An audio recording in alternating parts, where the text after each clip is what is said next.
किन को जेलों में डालोगे? किन किन को जेलों में डालोगे? रोजगार आप दे नहीं सकते, चिकित्सा आप दे नहीं सकते, शिक्षा आप दे नहीं सकते, तो क्या ऐसी जिंदगी का? चलिए एक पीढ़ी लड़ाई लड़ लेगी, एक पीढ़ी लड़ाई लड़ लेगी, एक पीढ़ी को आप जेलों में ठूसते हुए एक पीढ़ी में आप गोलियां मार दोगे, हम तो उसी में गौरवान्वित हो जाएंगे कि आने वाली पीढ़ी का भविष्य सुधर जाएगा। हम जेल जाने से नहीं डरते, गोलियां खाने से भी नहीं डरते, क्योंकि पूर्वजों ने इतना पुख्ता बनाया है, ना तो जेल की सलाखें डरा सकती हैं, ना ही किसी बंदूक से निकली गोली डरा सकती है।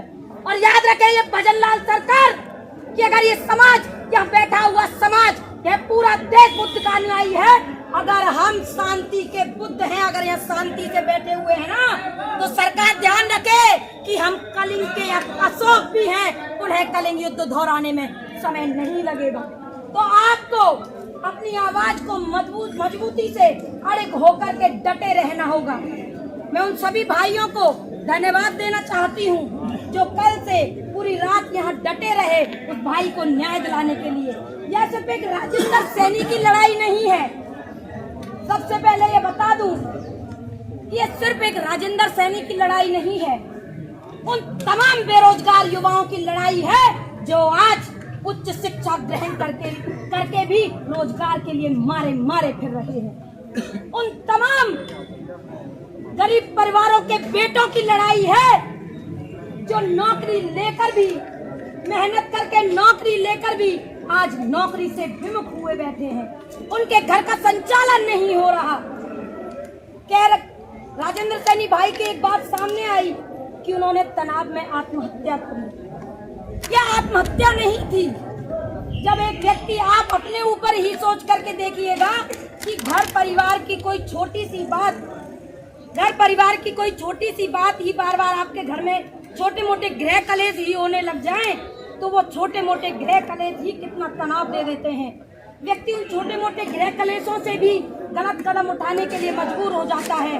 तो सोचिए, उस व्यक्ति की तो जवानी खपा दी गई थी, जिस व्यक्ति ने इतनी मेहनत करके एक पद ग्रहण किया और वो पद भी उससे छीन लिया गया।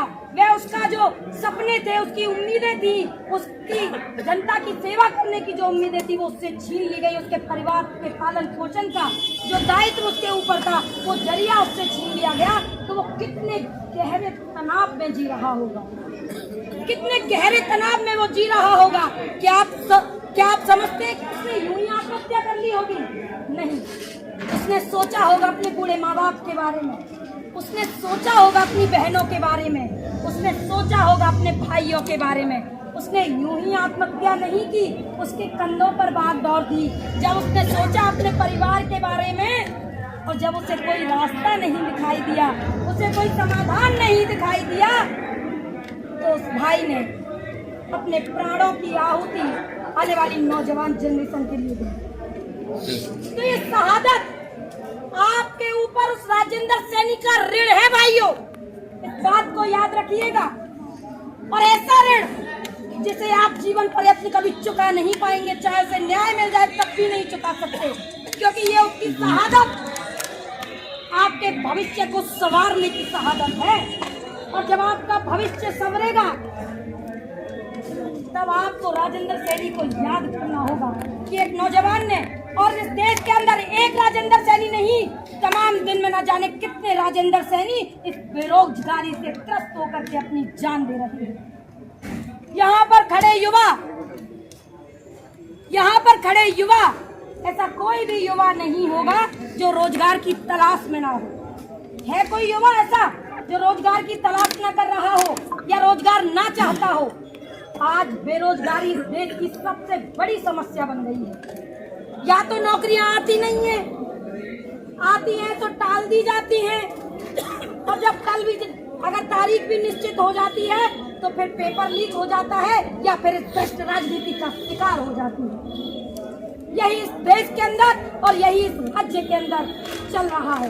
तो नौजवान साथियों, अब आपको यह बागडोर अपने कंधों पर लेनी होगी कि जब अन्याय, शोषण, अत्याचार चरम पर पहुंच जाए तो नौजवानों को अपनी ताकत दिखानी जरूरी हो जाती है। नौजवान अगर अपनी ताकत नहीं दिखाएगा तो यूं ही अन्याय, अत्याचार, शोषण आपका होता रहेगा। कि एक बात बोलूंगी कि जुल्म के साए में लब खोलेगा कौन?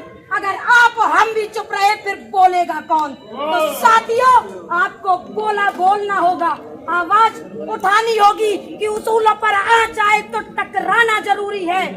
उसूलों पर आंच आए तो टकराना जरूरी है। अगर तुम जिंदा हो तो जिंदा आना जरूरी है, जिंदा आना जरूरी है। नहीं तो साथियों, ये नाकाम सरकारें आपकी और हमारा जीना हराम कर देंगी।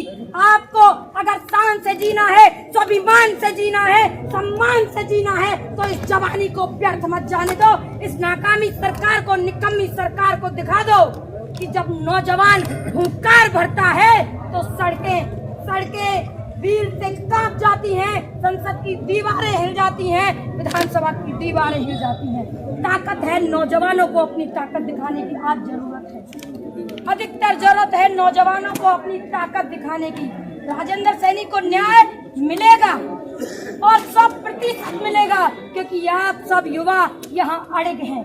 राजेंद्र सैनी को इन्हें न्याय देना पड़ेगा और राजेंद्र सैनी के साथ जुड़े हुए तमाम सर्व समाज के योद्धाओं को, तमाम सर्व समाज के उन युवाओं को न्याय देना पड़ेगा जो इस बेरोजगारी से त्रस्त हैं।